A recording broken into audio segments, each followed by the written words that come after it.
Now to today's Verify report. Tomorrow, voters all across the state will head to the polls. Most of the issues involve school budgets and borrowing. But down in Tucson, voters could make history by becoming a sanctuary city.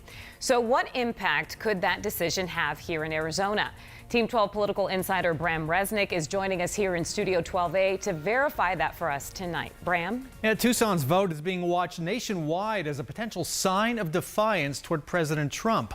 But if voters do declare Tucson a sanctuary city, we verified the city could face a lawsuit and a big financial hit.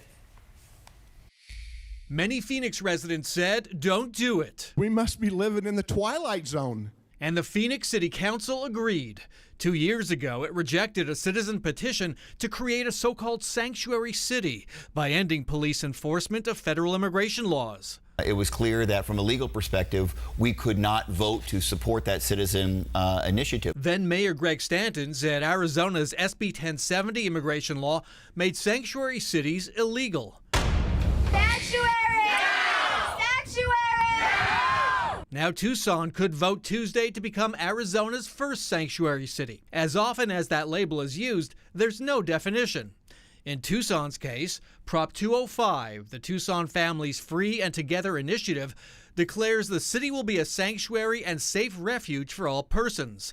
A police officer shall not detain a person to determine such person's immigration status, and shall not inquire about a person's immigration status at a school, a hospital, or a government building. Prop 205 supporters want to send President Trump a message rejecting his immigration crackdown.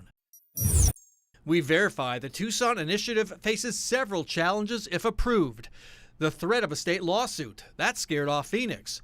Also, Arizona Republican lawmakers are warning they'll yank state dollars from sanctuary cities, and the Trump administration could kill federal grants to Tucson. Here's what's interesting. Tucson is a majority Democratic city, but the city's mayor and council have come out against Prop 205. Regina Romero, who's likely to be elected tomorrow as the first Latina and first woman to serve as mayor, also opposed it. Let's send it back to you. Bram, thanks.